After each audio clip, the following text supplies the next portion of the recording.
Ава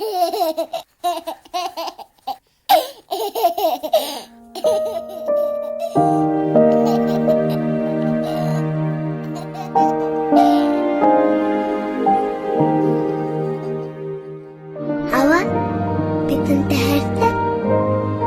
Бүр дэлхийгээс төв хайртай. Сайн бацхан уу, Солонгон байнга анхааран үздэг, уншдаг эрхэм та бүхэндээ өдрийн сайхан мэндийг төвшүүлье. За тэгээд Солонгон маань одоо цоошин нэвтрүүлгийг эхлүүлж байгаа. Тэгээд энэ хүү нэвтрүүлгийг болохоор одоо онц урсан редактор багш Баатар багштай хамт хөтлөж байгаа. Тэгээд өнөөдрийн одоо анхны дугаарын маань сэдв болохоор нэг хүндхэн сэдв. За хүндэтгэлтэй мөн хүндрэлтний мөнхийн сэдвийн нэг болсон.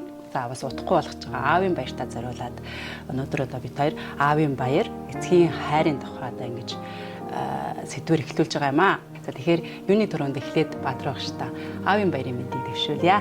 За баярлалаа. Ингээд эрхэм үзэгчид, эрхэм сонсогчид та бүхэнд хамгийн түрүүнд энэ хорвоогийн одоо хамгийн хүндтэй энэ аавын баярын халуун мэндийг одоо өргөн дэвшүүлж байна.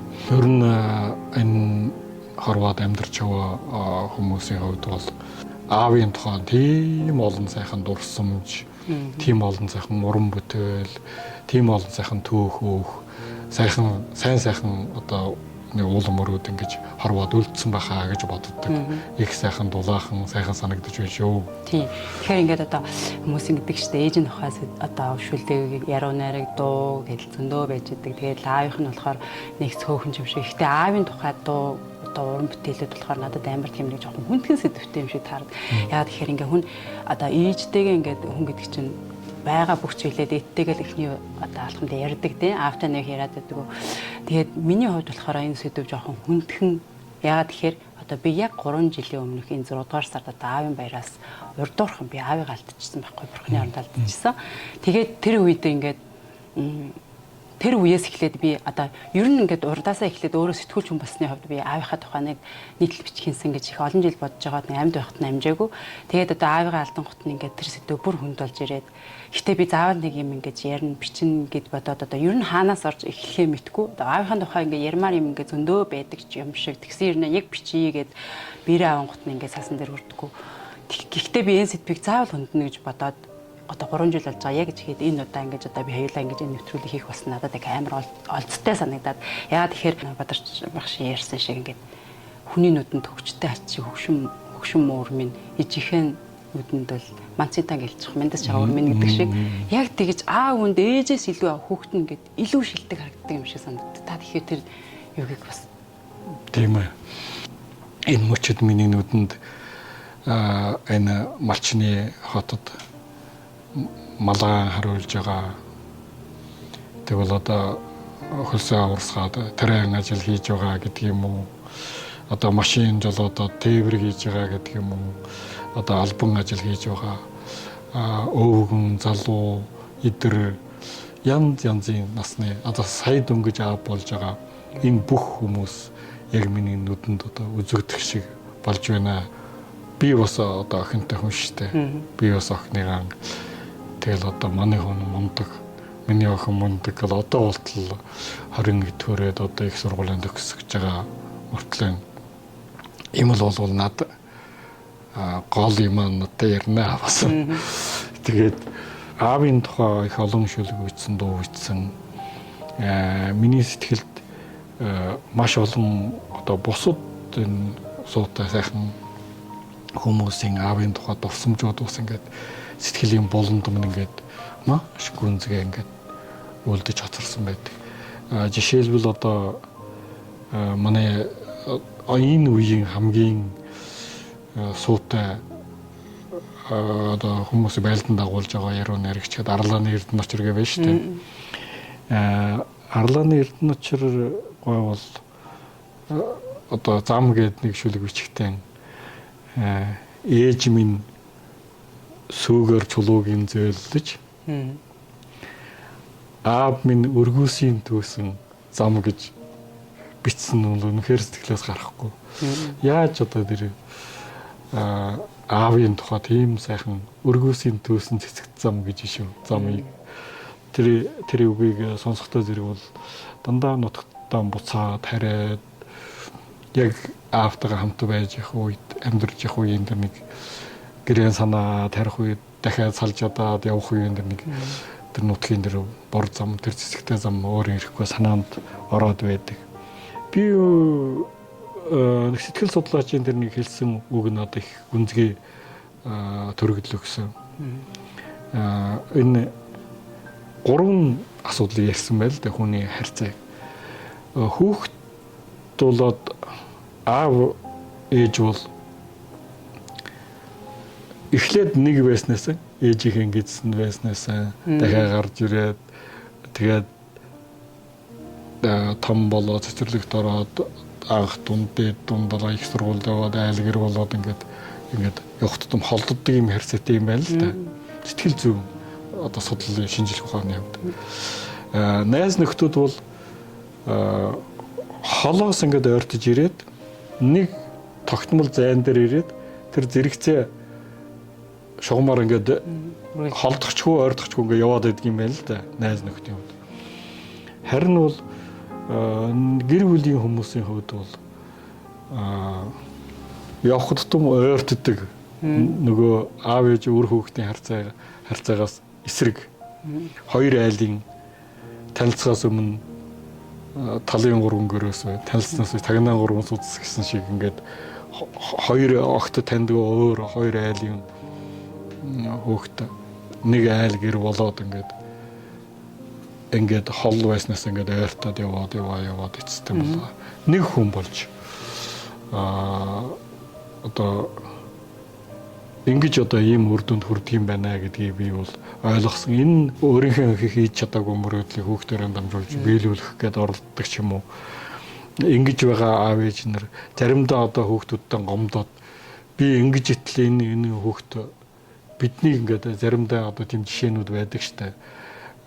Одоо их сургуульд хүүхд нь ороод баярлаад хүргээд аваачих нар аав ээж нь баяртаач хэллгүйгөөд их сургуульд нэг ямар нэг хүлээсэл дундаас дөнгөж молторсон юм шиг ингээд. Аав ээж нь яг хэлдэг байхгүй юу? Энэ за би чамд амин асуулгасан. Би чамайг энэ ертөнцид авчихсан. Тийм учраас чи миний харааны хүн гэдэг ч юм уу. Гэтэ арай л нэг жоохон нэг энэ хүн чи өөрөө бодгал хүн штэ. Тэр чинь нэг хүн зүгээр нөгөө за энэ орчлон дээр ирэх замыг та хоёроор л дамжаа сонгоцсноос болохоос биш өөр зөндөө гарцсан замнаа байгаа. Тэр гэдэг юм марцдаг. Яг таны нөгөө нэг ярьдаг нөгөө хөвший багшаа гэсэн үг гэдэг шиг тийм.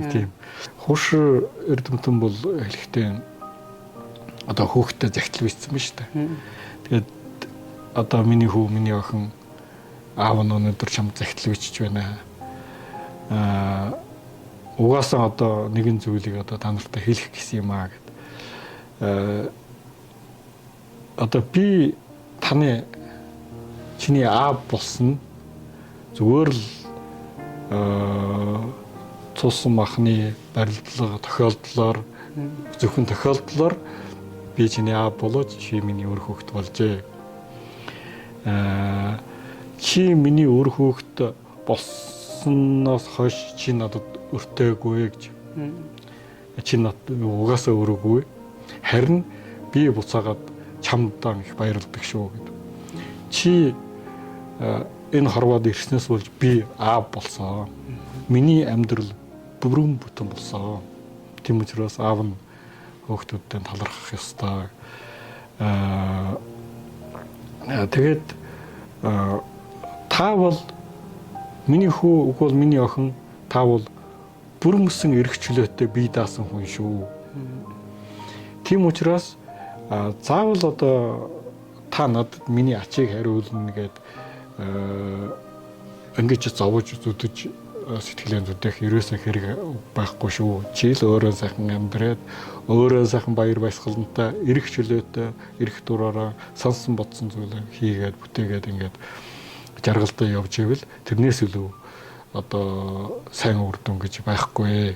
Яг ингээд одоо эцэг их гэдэг өр хүүхдийнхээ ингээд одоо явах зам мөр одоо дараа амьдралд нь ингэж одоо ямар нэгэн хөтөн зүйлэл ингээд зөв талаас нь ингэж харах тал дээр ингээд нөлөөлж болно. Ихтэй ингээд өөрөө ингээд албаараа ачаад тохох үл яг буруу гэж ойлгож байгаа байхгүй. Одоо бид нэр эцэг их гэдэг чинь хүүхдийнхээ тойл гэж ярьдаг шүү дээ. Одоо жишээ нь чиргийн багш нар ингээд хүүхдүүд яаж ингээд элдвэрдэг үг ярьж байна, ажиллаж байна. Тэрнээс бараг эцэг их нь ямар шиг хүмүүс байдаг гэдгийг хардаг гэдэг шиг тийм учраас Одоо чи өөрөө эцэг их болоод нэг хүнийг ингэж төрүүлээд одоо энэ хүүхд чинь ингээд энэ хүүхдийн амьдрал сая эхэлж байгаа шүү дээ. Дараа нь тэгээд өөрөө ингээд амьдралаа босгох нэгэн дээр гарна. Тэрд нь ингээд зөв чиглүүлэхийн тулд эцэг их өөртөө бас өөрийгөө бас их толдож одоо хямж амьдрах ёстой юм уу гэж би тэгээд сүүлд бас ингэж бодчихсон. Юу одоо их зүйлийг одоо бодцсон гэдэг шиг эсвэл нэг аавыг алдсан сайш ингээд би өөрийгөө хянах ёстой байсан юм байна. Манай аавч нөгөө ямар ч ажиллах болохгүй гэдэг тийм үү. Тэр хүнд ингээд өстэй нөгөө ажил хүнийг олдоос хүн ажлыг олдгоо гэж тэрийг үл би аавынхаа бидрээс яг харчихсан. Ямар ч хүчээр муухай заваан гэж бодохгүй ямар ч ажлыг ажил л ажил би чаддаг үл хийх ёстой. Тэгээд жишээ нь ингээд ээж ингээд амар гоё шин дээл урлаад одоо гоё ханган шин дээлтэй ингээд түүнийг гарганаа ингээд амар хурам найрд явахт нь тэнгуут нь очиод одоо манай аавч нөгөө автомашинд их дуртай. Тэгээд өөрөө ингээд оролцоор яаж байгаа бүх машины бүгдийг мэдсэн. За баг дуугийн сонсоод аюун юм ийм асуудал гарсан байна. Тэгээд зүгээр сууж чаддгүй юм чи ингээд найр наадмар чи айлд ингээд амар их хүмүүс цуглаа штэ. Тэгээд олон машин ирэнгот ингээс бас миний дүү машин чи ийм асуудал гарсан байна штэ. Жаажагддаг манайхны. Жаажин засаг. Тэгэл нөгөө гоо шиндэлтэй чинь машины давхар шургаж байгаа. За ирэх үед нөгөө шиндэл байхгүй.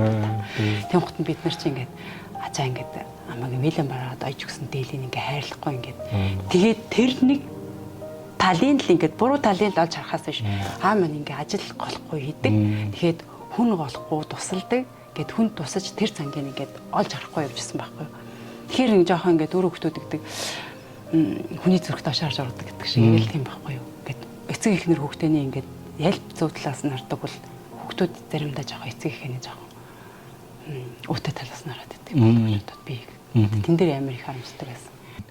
Өнгөрсөнд бидний баг байх үед бидний аав ээж биш үү? Биднэрт тэгж ууж тайвуу тэгж ханддаг байсан. Тэр нь бол одоогийн хүмүүсийн судлаад одоо үйлэн бараад хариулт олох гээд байгаа тэр хариулт нь муу юм байна гэж. Яг үнэ. Яг тийм байгаа шүү дээ. Бидний баг байх үед бол одоо чи ингэх ёстой, чи хэл бичгтэн 100 оноо авах ёстой, тоондон 100 авах ёстой, ингэх ёстой тэгс чи бол одоо хамгийн шилдэг байх ёстой гэж ерөөсөн тэг шаарддаг шүү дээ.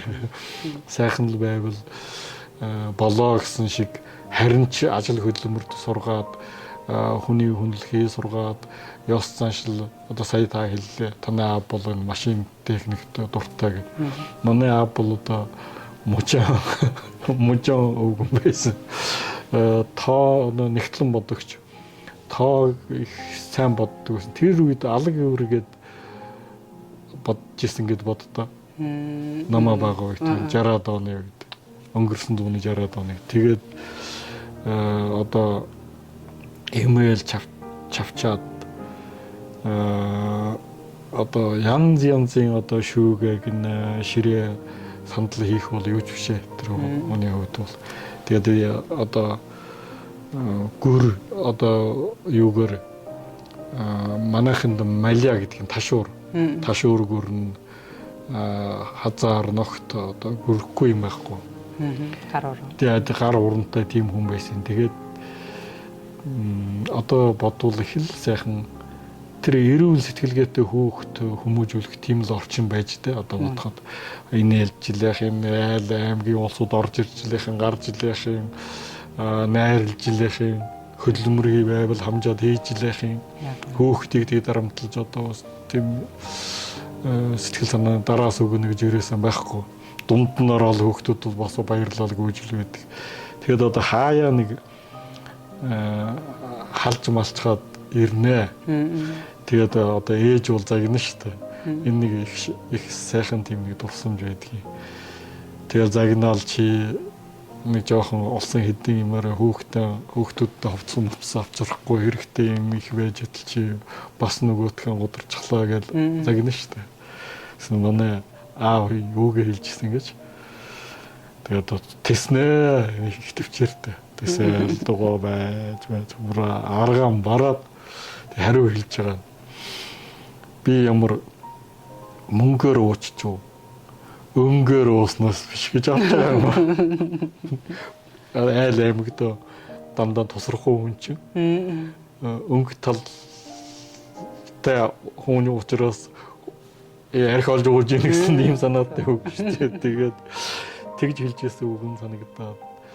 хүн бол одоо аав ээж ингээд өтлөөд бурхны оронд зорьсноос хойш амьд байх үед нь тэр хоёрынхаа хүчийг тэр их мундаг одоо төшөг нөмөр нөөлгийг тэгж ойлгодог юм байл шүү дээ. Бурхан зорьсноос нь хойш энэ бурхан зорьсноос хойш улам илүү хүчтэй өр хүүхдэд итгэдэг юм байл шүү дээ. Энэ бол заримдаа ингээд нэг мухар сүсэг шиг тэгж санагдаж магадгүй хүн тийм ээ. Бурхан буурал хорвоод амьдарч явхад минь бурхан аавын минь заяанд итгэндэг. Заяа нь үнэндээ итгэдэг л байхгүй юу да. Маш олон барцтаас зайлуулна. Энийг чи мухар сүсэг гэж хэлхийн аргагүй үнэн.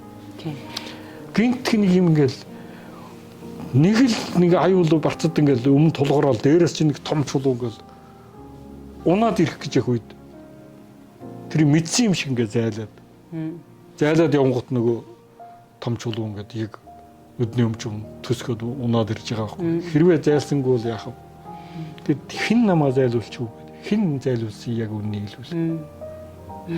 Яг энэ нэг би энийг бас өөрөө мэдэрчсэн. Яг тэгэхээр ингээд юу нэг боллоод ингээд урд нь биш ганцаараа ингээд харангуйгаас айгаад их юмнаас айдаг байсан шүү дээ. Тэгээ сүүлд ингээд өөрөө ингээд айхаа болцсон. Тэстэ нөгөө нэг тийм нэг үг байдаг шүү дээ. Нөгөө та нарын ингээд айгаад сүрдээд байдаг тэр сүнс гэдэг юм чинь миний хүсээд болтохгүй юм гээд яг үнэн тэр шиг би ингээд гадаа мэдээ хүсээ айхаа болоод аав минь надад ингэж ханиулдаг. Аав минь намайг ингэж хажууд ингэж дандаа байнга харж авч явж ийн гэж би бүр тэгэж итгээд би эхлээд тэрийг нь ингэж боддог байсан байхгүй. Би аавыгаа алдчихад өөрийгөө ингэ амар ингэ тайвшруулад алдаагүй гэдгийг би ингэж аав минь байгаа гэдгээ би өөртөө итгүүлэх гээд ингэ хичээж ийн гэж боддог байснаа сүүлдээ би ингэж энэ сэтгэл маань ямар их түшиг болж явдаг болсон байна гэдгийг би ингэж ойлгож ирсэн. Тэгээд эргээд хаад манай ээж бас ингэж битэрийн ингэж ярьдаг байсан байхгүй. Хүний юмд битгий дурл. Эцгийн чи үлдээсэн буян та хоёр төрчин гээд. Тэгэн гот нь эхлээд одоо ингэж аав минь бит хоёр нэг хөрөнгө үлдээгээ үлдээ. Гэтэ тэр ээж маань хэлээд байгаа эцгийн чи үлдээсэн буян та хоёр төрнө гэдэг чинь бол яг тэр одоо таны яриад байгаа тий. Одоо ингэж сэтгэл санаан тэр одоо илүү их ингэж түшиг болж ингээд одоо та хоёрыг ингэж байнга ингэ харж харгалж явна л гэдэг. Улам явах тутам, улам хойшоо явах тутам одоо та ингээд ийм сайхан залуухан одоо хөвөл мэдээлэл ажилтан ингээд ажиллаа хийгээд айл гэр болоод ингээд сайхан гэлэлзаа явж штэ. Ингээд хожим явах тутам өөр хөөгчөөс нь өөрөө бас идэр дахиад тэрнээс цаашаа одоо өтлөх тийм насанд ороод явах тутам хойшоо явах тутам нөгөө бурханд зорьсон хоёрын чин тэр заяанд итгээд байдаг байхгүй юу да. Тэр их гайхамшигтай. Аавын тухай би заримдаа хэлдэг юм. Аавдан би одоо юу ч хийж чадсангүй штэ нэг ядч нэг Бээжинд ирүүлээ нэг сар мар суулгаад тэгээ эмлэг юм уу энэ цагаан хэрмэрэм дагуулж явсангүй штэ гэ бодох нь нөлмөс ингэ асгараад байдаг байхгүй.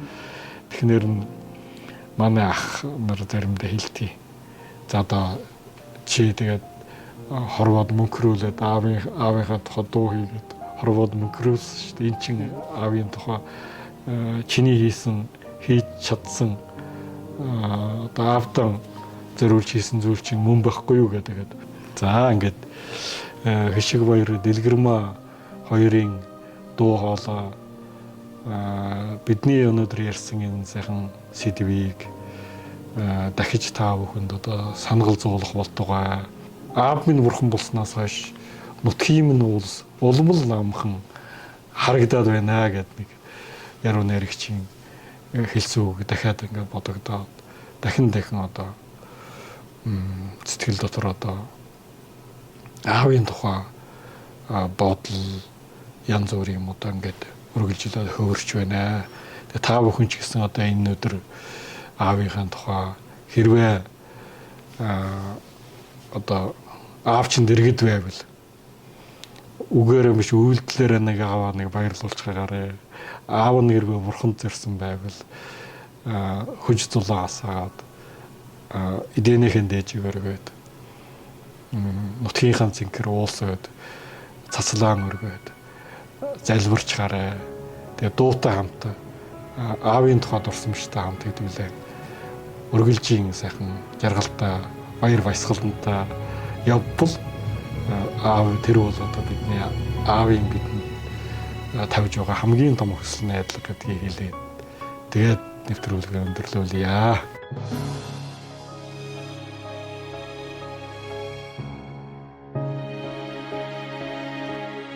Хүн тэдэлээ дулаалж өмссөн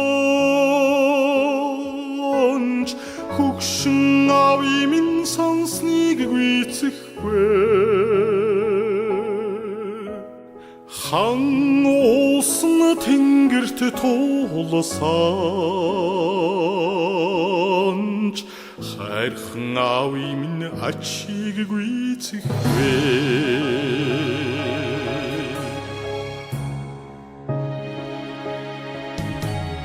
хөлийг намрааж хомиртоо жаргаанаа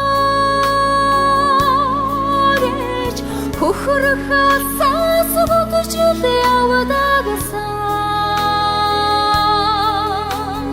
хөлсөн өмөрцөн дэдэн бодогдоод хөдөө гэрээ санжил явдагсан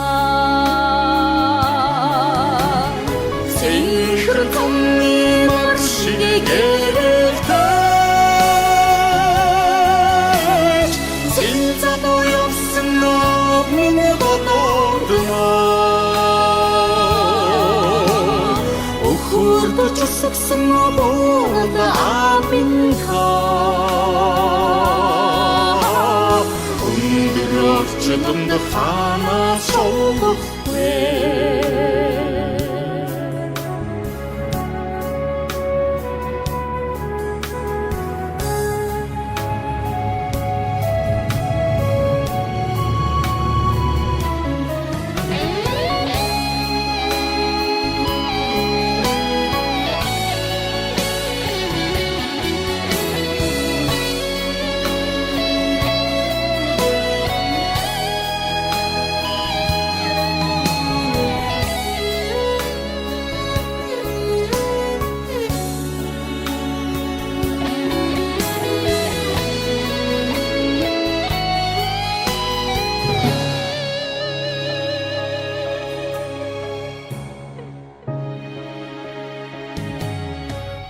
Бурал хорвоод амьдэрч явхад мэн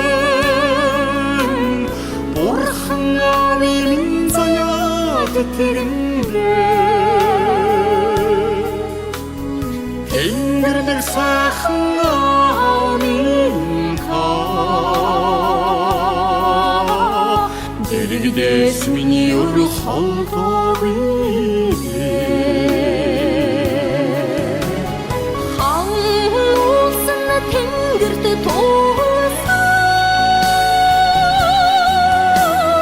Хайрхан ави минь ачиг гүйцэхгүй Өхөрдөж сагсан боорда амин ка Өндөр арчиланд хана солохгүй Уусан тэнгэрт туулсан хайрхан ави минь ачиг гүйцэхгүй Өхөрдөж сагсан боорда амин ка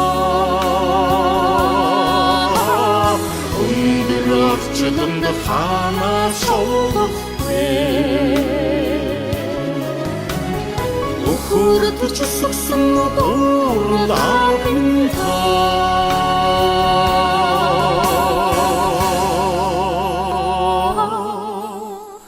Өндөр орчлонд ханаас